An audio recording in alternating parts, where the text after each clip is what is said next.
की बात है, कुछ नौजवानों में ये आदत हो गई है, जैसे ही मुहर्रम शरीफ का महीना आया उन्होंने बड़े बड़े ढोल निकाल लिए और हाथ में डंके ले लिए, ढोल बजाना शुरू कर दिए। मुहर्रम के नाम पे ढोल बजा रहे, हुसैन पाक की मोहब्बत उसमें ढोल में दिखा रहे। याद रखो प्यारे, याद रखो, जो काम शरीयत के खिलाफ हो कभी हुसैन उससे राजी नहीं हो सकते, कभी नाना मुहम्मदुर रसूलुल्लाह राजी नहीं हो सकते। तुम ढोल बजाते बजाते मर जाओ और कितना भी कहो हम हुसैन पाक से मोहब्बत करते हैं, तुम्हारी ये बातें झूठी है, तुम्हारा ये दावा झूठा, ये बातें गलत है। अरे याद रखो वो हुसैन पाक जब करबला के मैदान में गए थे तो तुम्हें पता होना चाहिए था, इधर से हुसैनी थे, हुसैन भी थे, उधर से यजीदी थे। उनका मुतालबा ये था, जरा तवज्जो मेरी बात पे देना, उनका मुतालबा ये था कि अगर हुसैन पाक हमारे हाथ में हाथ दे दे, बैत कर ले तो सारे लोग फिर बैत कर लेंगे। सोचो कि नबी के नवासे ने बैत कर ली है, आले रसूल ने बैत कर ली है, मगर हुसैन पाक ने करबला में तुम्हें ये सबक दिया था, तवज्जो रखो कि हुसैन वो है जो अपने बच्चों को दे सकता है मगर शराबी के हाथ में हाथ नहीं दे सकता है, ढोल बजाने वाले के हाथ में हाथ नहीं दे सकता है, ज्वारी के हाथ में हाथ नहीं दे सकता है, जानी के हाथ में हाथ नहीं दे सकता है, नमाज छोड़ने वाले के हाथ में हाथ नहीं दे सकता है। हुसैन पाक ने दुनिया वालों को दिखा दिया, अरे बच्चे देना आसान नहीं है, बच्चों की लाश पर घोड़े दौड़वाना आसान नहीं है, बच्चों को 3 दिन भूखा प्यासा रखना आसान नहीं है। आज तुम्हारे घर में, अल्लाह ना करे किसी के घर में ऐसा हो, आज तुम्हारे घर में अगर किसी के यहाँ मैयत हो जाए तो बताओ क्या तुम ढोल बजाते हो? किसी के बेटे का इंतकाल हो जाए बताओ क्या ढोल बजाते हो? किसी के माँ बाप का इंतकाल हो जाए बताओ क्या ढोल बजाते हो? बताओ क्या खुशियाँ मनाते हो? आंखों में आंसू होते हैं, कुरान खानी होती है, या मिलाद शरीफ होता है, अल्लाह और रसूल का जिक्र होता है, तुम्हारे बाप की उसमें कुरान खानी हो रही है। और जो नबी के शहजादे हैं, जो गौसे आजम के दादा भी होते हैं, गौसे आजम के नाना भी होते हैं, उनकी बरसी के मौके पर, उनकी शहादत के मौके पर तुम्हें ढोल याद आने लगे। अगर गैरतमंद मुसलमान है तो जैसे ही मुहर्रम का महीना है कुरान पढ़ना शुरू कर दे, जैसे ही मुहर्रम का महीना है रोजा रखना शुरू कर दे, जैसे ही मुहर्रम का महीना है बीमारों की इयादत करना शुरू कर दे, जैसे ही मुहर्रम का महीना है गरीबों की मदद करना शुरू कर दे। अरे हमारा क्या ठिकाना है? एक दूसरे की खेतों की मेंढे काटने वाला, ढोल बजाने वाला, जुआ खेलने वाला, शराब पीने वाला, तेरी बहन बेटियों को तकने वाला, कितने नौजवान ऐसे हैं अगर शादियों में जाते हैं तो छतों पे बहन बेटियां हैं, उधर ही को नजर रहती है। जने कितने तो पढ़े लिखे भी ऐसे ही हैं। मैं बड़ी माजरत के साथ बोलता हूँ, प्यारे याद रखो हुसैन ने ये सबक दिया था। अरे यजीद नबी का कलमा पढ़ता था मगर शराबी था, मगर ढोल बजाता था, मगर नमाजें नहीं पढ़ता था, नाजायज औरतों को अपने घर में रखता था, ना जाने कितनी औरतों की इज्जत लूटी थी। वो हुसैन ने दुनिया वालों को दिखा दिया, मैं अपने बच्चों को दे सकता हूँ, मैं उनका प्यासा रखता हूँ, मेरे बच्चों की लाश पे घोड़े दौड़ जाए मैं ये बर्दाश्त कर सकता हूँ, मगर शराबी के हाथ में हाथ नहीं दे सकता, बेनमाजी के हाथ में हाथ नहीं दे सकता। मुझे कह लेने दो, जो लोग ढोल बजाते हैं, नमाजें नहीं पढ़ते हैं, शराबे पीते हैं, जुआ खेलते हैं, तेरी बहन बेटियों को तकते हैं, जब करबला के मैदान में उन शराबियों से हुसैन राजी नहीं हुए थे, जो 1400 साल के बाद इन शराबियों से भी हुसैन राजी नहीं हो सकते, इन बेनमाजियों से भी हुसैन राजी नहीं हो सकते। अगर हुसैन को राजी करना है तो शरीयत मुस्तफा पे अमल करना। धारे तकरीर, धारे रिसालत, धारे होशिया, बस लगे आला हजरत जिक्रे शहीद आज़म हजरत अल्लामा सैयद मुक़िमुर रहमान साहिब किबला। आज आंखों में आंसू आ जाते हैं, प्यारों में 10 तारीख को भुला दिया है। इमाम हुसैन पाक की जिंदगी तुमसे दूर की जा रही है। याद रखो करबला में क्या हुआ था, तुम्हें मालूम है, तुम्हारे यहाँ भी करबला होती है। करबला में क्या हुआ था, 6 महीने के बच्चे अली असगर हैं, उनके हल्कूम सूख चुके हैं, कांटे जम गए हैं, 3 दिन से भूखे प्यासे 6 महीने का बच्चा रो रो करके अल्लाह अल्लाह, तो आंसू भी निकलना बंद हो गए। वो तो सैयदजादा था, वो तो आले रसूल था, उनकी रगों में इमाम हुसैन पाक का खून था। 6 महीने का बच्चा फुप्पो ने गोद में लिया, सैयदा ज़ैनब ने गोद में लिया, आंखों में आंसू है, भैया के पास आ गई, हुसैन पाक से कहा, ओ भैया जरा देखो, छोटा सा बच्चा कुमला रहा, छोटा सा बच्चा जान दिए दे रहा, भैया अगर इसे तो बूंद मिल जाती तो इसे सांसें आ जाती। अल्लाह अल्लाह का जालिमों को देखते नहीं हो। फिर भी हुसैन पाक ने सैयदा ज़ैनब के कहने से गोद में लिया, करबला के मैदान में को निकल गए। जरा सोचो, इतनी नस्लों के बाद हम सैयद है तो लोग कितने मौलाना लोग भी हाथ चूमते हैं, वो तो डायरेक्ट हुसैन के बेटे हैं। और नौजवानों, आज तुम मेले में जाकर के दूसरे की बहन बेटियों को तकते हो, तुम हंसी मजाक ठिठे करते हो, बोलो कितने जुल्म कर रहे हैं। जरा मुहर्रम, आज तुमने तबीयत खुश कर दी है ये प्रोग्राम करके। देवीपुरा के खजूर नौजवानों सुनो, तुम्हारे बाप को मुबारकबाद है। अब जरा इमाम हुसैन पाक के बेटे अल्लाह अल्लाह गोद में छोटे से बच्चे हैं, करबला के मैदान में हुसैन पाक भी तो है। हुसैन पाक कह रहे, लोगों अगर तुम्हें तीर चलाना मुझ पे चला, तुम्हें तलवार चलानी है मुझ पे चला, तुम्हें पर्चे चलाना मुझ पे चला। मेरे छोटे से बच्चे ने क्या बिगाड़ा तुम्हारा, इस बच्चे ने क्या किया? अल्लाह अल्लाह जब इतना काम मगर सालिमों को रहम नहीं आया, ऐसा तीर चलाया, हुरमला ने ऐसा तीर चलाया। अरे तुम अगर उस तीर की तारीख पढ़ोगे तो वो तीर वो था जो घोड़ों पे चलाया जाता था, जानवरों पे चलाया जाता था। छोटे से बच्चे में निशाना लगा करके चला दिया।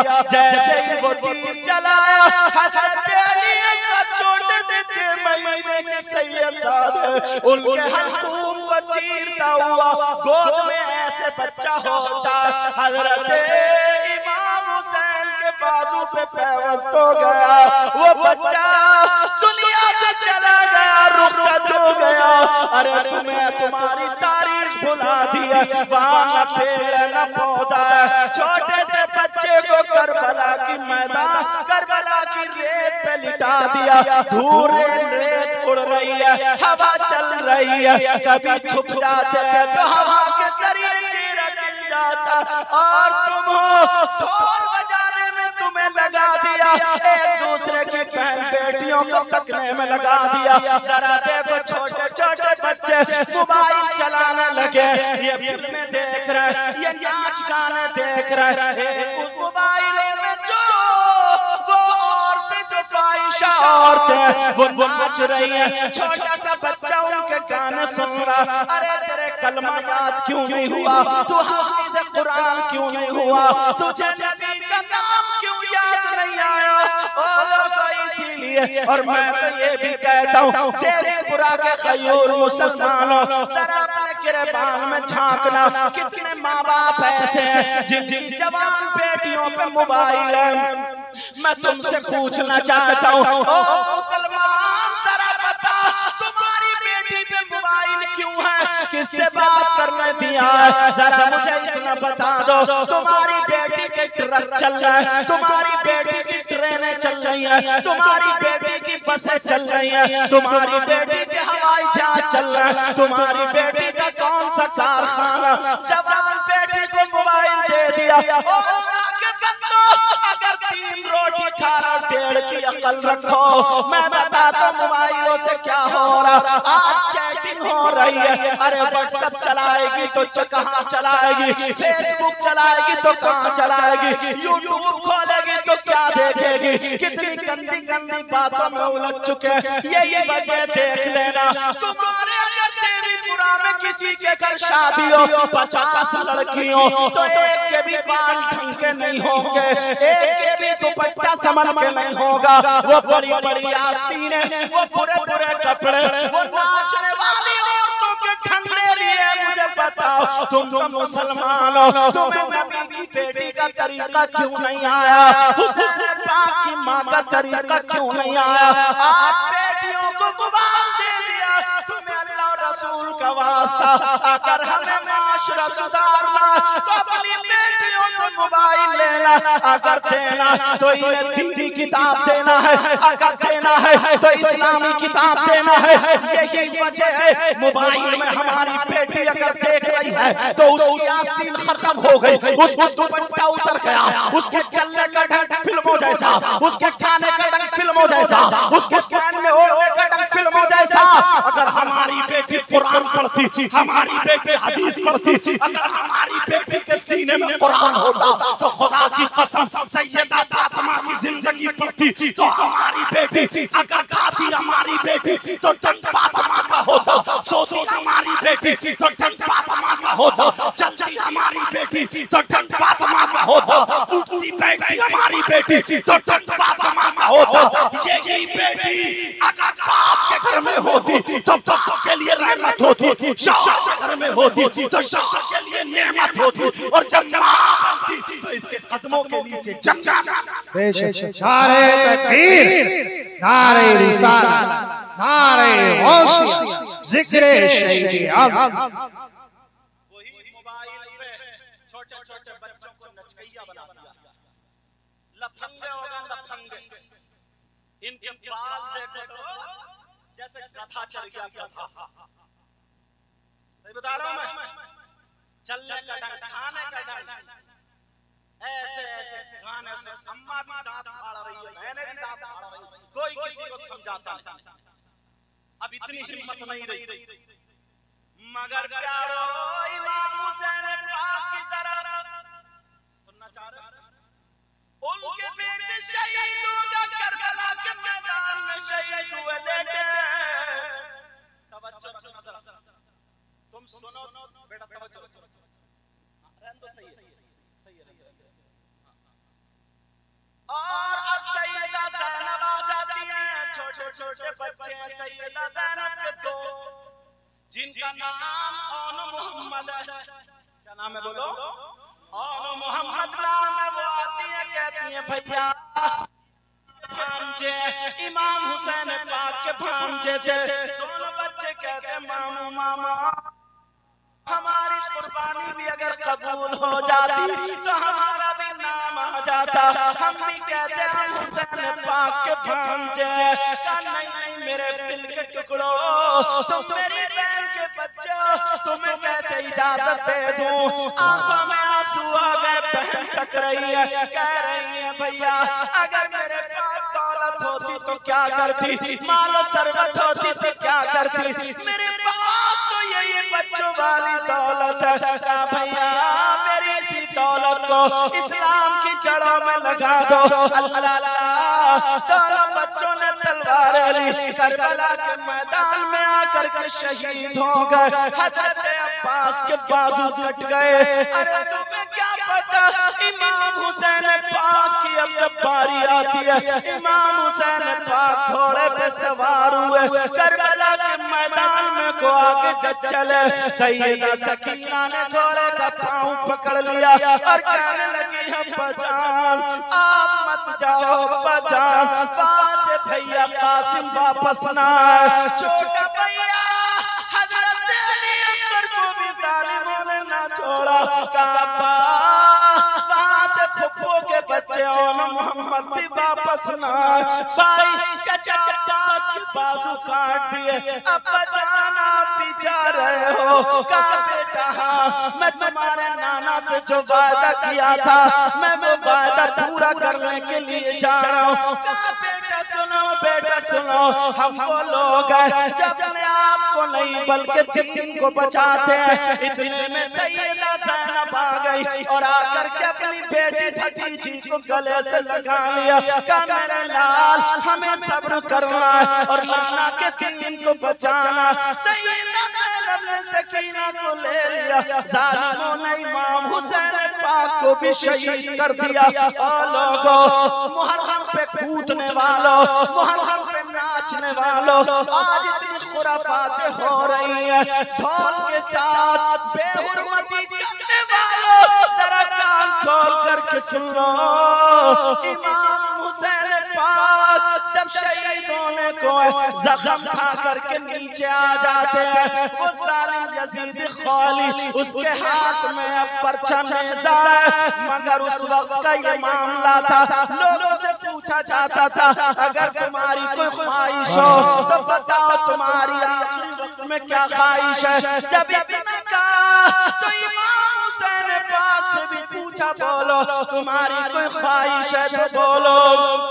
उन्होंने सोचा इनकी बहन मौजूद है, इनकी बीवी मौजूद है, इनका बेटा भी मौजूद है, हो सकता आखिरी ख्वाहिश हो मैं अपनी बीवी से मुलाकात कर लूं, अपनी बहन से मिल लूं, अपने बेटे से मिल लूं, अपनी 7 साल बच्ची सकीना से मिल लूं, हो सकता जानी सरान से मिल लूं। ये कह हुसैन से पूछा तो हुसैन ने कहा हाँ मुझे इजाजत चाहिए, हाँ मुझे मिलना है, हाँ मुझे मुलाकात करनी है।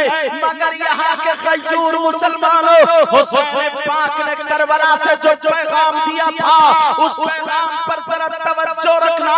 हुसैन पाक ने कहा मेरे सीने से हट जा, मुझे मिलने जाना है। हुसैन पाक ने ये नहीं कहा मुझे अपनी बेटी से मिलना है। हुसैन पाक ने ये नहीं कहा मुझे अपने बेटे से मिलना है। हुसैन पाक ने ये नहीं कहा मुझे अपनी बहन से मिलना है। हुसैन पाक ने ये नहीं कहा मुझे अपनी बेटी से मिलना है। ऐ लोगों, हुसैन पाक ने क्या कहा जरा जवाब सुनो।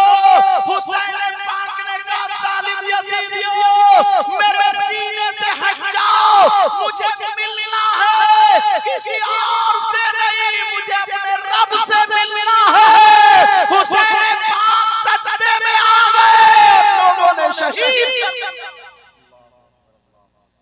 और आखिरी सजदा दे के तुम्हें चले गए। अगर हुसैन से मोहब्बत है तो तुम्हारी नमाज नहीं छूटेगी। अगर हुसैन पाक से पक्की सच्ची मोहब्बत है तो बोलो नमाज पढ़ोगे। अब तो जितना बड़ा नचकैया उसने बांध ली हरी पट्टी यहाँ पे और घोड़ों की तरह ढोल पे टकटका पूरी तरीके से। हजरत मेरे पास एक लड़का पढ़ता था खामिसा, शमशाद नाम, उसके गांव का नाम नहीं लूंगा क्योंकि चैनल वाले तैयार बैठे, समझे, उसके गांव का नाम नहीं लूंगा। वहां पे ऐसा हुआ पूरा गांव अंसारियों का था, 2-3 घर खासाबों के थे, 2-3 घर खासाबों के, खासाब मालदार थे, पैसे वाले। जब इलेक्शन हुआ प्रधानी का तो खासाब ने वोट खरीद के आदमियों, आजकल तो 500 में बिक जाता और कोई भरोसा नहीं मुसलमान का, समोसे इधर का खाता वोट इधर डालता, समझे। और कभी नारा इधर का लगा रहे हो चुपके से इधर ठप्पा लगा रहे, कोई भरोसा नहीं। पहले लोग एतमाद करते थे दोस्त पर, पड़ोसी पर, सब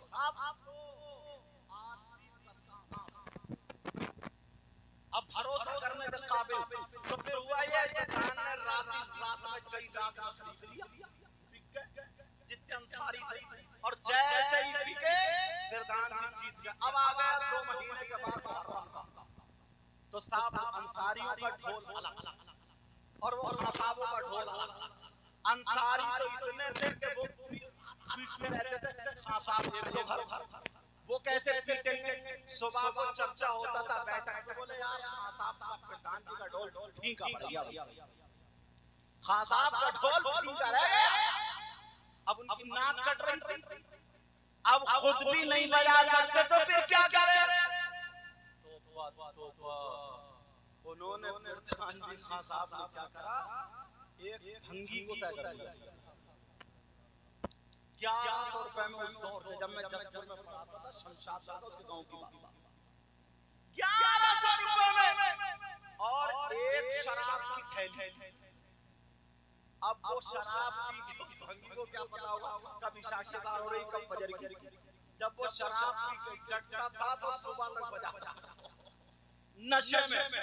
तो फिर गांव में साहब खां साहब की बड़ी तारीफ हो रही है, पूरा रे आज तो खां साहब के ढोल ने दिन निकाल दिया। तो तौबा ला हौला वला कुव्वता, इसको हुसैन पाक की मोहब्बत कहोगे? बोलो ये मोहब्बत हो सकती है? क्यों यार अपने पांव में कुल्हाड़ी मार रहे हैं। अल्लाह अल्लाह वो जो रात पर शराब पी करके ढोल बजाता था, शराब पी करके डटता था, फजर की अज़ान हो रही, बेचारे जो नमाजी थे नमाज पढ़ रहे और वो शराबी डटा पड़ा ढोल बजाने के लिए। ऐ लोगों अगर ऐसा कोई करे उससे ना तो हुसैन पाक राजी हो सकते न रसूल पाक न अल्लाह राजी हो सकता। अगर हुसैन पाक से सच्ची पक्की मोहब्बत है तो सुनो, हुसैन पाक की पूरी जिंदगी गुजर गई, कभी शरीयत के खिलाफ कोई कदम उठाई नहीं, कभी शरीयत के खिलाफ कोई कदम। हसन हुसैन जानते हो अपनी 5 वक्त की नमाज पढ़ने के बाद रोजाना 1000 और बाज़ रिवायत में 100 रकात नफल नमाज एक्स्ट्रा पढ़ा करते थे। ये हुसैन आप जरा चलो उस तरफ लेके चलूं। हो सकता अजब कुछ लोग ऐसे हैं वो डायरेक्ट ये कह देते हैं कि कोई नहीं है ये इमाम हुसैन पाक कुछ नहीं, तो कोई मोहब्बत नहीं, वो भी मारे जाएंगे, वो भी बेचारे बड़े बड़े नहीं है, खाली ऐसे ही है। क्योंकि हदीस पाक है अला व मम्मा ताला हुब्बी